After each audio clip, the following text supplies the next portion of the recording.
We got breaking news, brace yourselves, coming out of Manchester United. Huge news for Manchester United because Sir Jim Ratcliffe has gone in there with a fresh broom. He's swept aside a number of existing staff. He's tried to put new structures, new faces, new people in there. Best in class is what he wanted, so that he could return Manchester United to the top of the English footballing pyramid. That's where he believes they belong. And to do that, he wanted to put in a number of people. We know that Sir Dave Brailsford had worked with Jim Ratcliffe and Ineos at his previous football clubs. He'd been involved with, obviously, Team Sky. He'd been hugely successful and was someone that was charged with making marginal gains in sport. How can we improve every element of performance? And that's why he was brought into Manchester United. He was brought in at the same time as they took on that 25 to 30% shareholding of the football club. Sir Jim Ratcliffe was given full control over the football operation at Manchester United, and Sir Dave Brailsford was a key part of that. They brought in Omar Barada from Manchester City. They brought in Jason Wilcox from Southampton. They waited patiently to get Dan Ashworth in as well from Newcastle. They waited a long time, but already you've seen Dan Ashworth depart Manchester United, and now Sir Dave Brailsford, who is someone who could be considered as Sir Jim's right-hand man. So the fact that they've made another huge change right at the top of the tree would suggest they're jostling and moving things around because they don't quite feel yet that they've got the people at the top of Manchester United doing the type of work that they need to get them back on track. And we all know what's happened to Manchester United over the last 12 months. Sadly for Sir Jim Ratcliffe, they've gone backwards instead of forwards. And this is another sideward step. So it'd be interesting to see what happens next. But this really, really big news for Manchester United. James, so Ashworth has gone, Brailsford is going. What does all this mean for Amorim? That's a very good question. I think at the moment they're pretty committed to Ruben Amorim. I think if they weren't, he would have gone by now 15th in the Premier League, trophyless season. They want to give him more time. Let's not forget, he hasn't been there for a full season yet. He joined midway through the season after Erik ten Hag left. So it would be unsettling, I think, for everybody associated with Manchester United. News when Dan Ashworth only stayed for 5 months. That was quite unsettling. But this is big news. And as you said, it is his right-hand man. This is his trusted confidant, the man he seems to bring everywhere with him to help deliver. Now, behind the scenes, I understand he was playing a key part in the redevelopment of Carrington.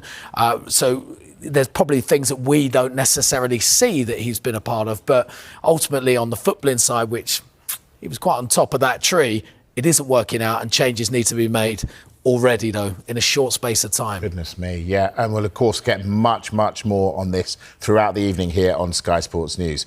And I think we look at Rashford, we look at Sancho, you look at Antony. I think we might get on to Antony a little bit.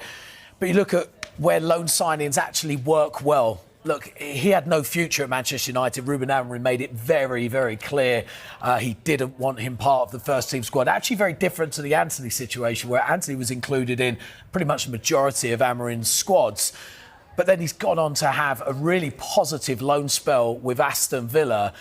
In particular, that second leg at Villa Park against PSG, I thought he was utterly phenomenal. That was the best of Marcus Rashford. And he shows that he's got something still to give.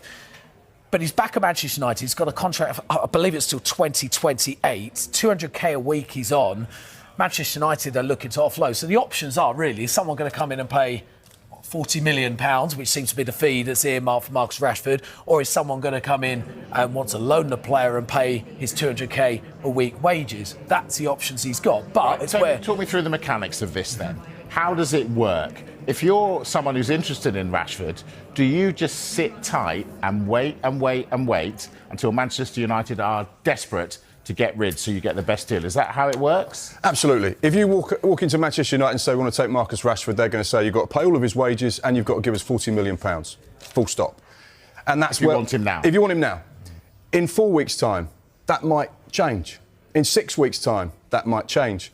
2 or 3 days before the deadline closes at the end of August, it will be a very different deal. That's why you've seen players like Jadon Sancho go from Manchester United to Chelsea, or Raheem Sterling go from Chelsea to Arsenal, where you've got Chelsea and Manchester United playing huge chunks of their wages, because actually it's better to shift 50% of the wages off the bill instead of keep paying 100% and not really have them involved.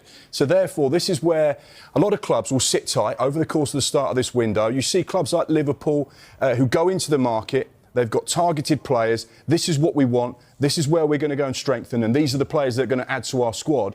And for those other players that may be a little bit further down the list, they'll just go, well, let's just wait and see.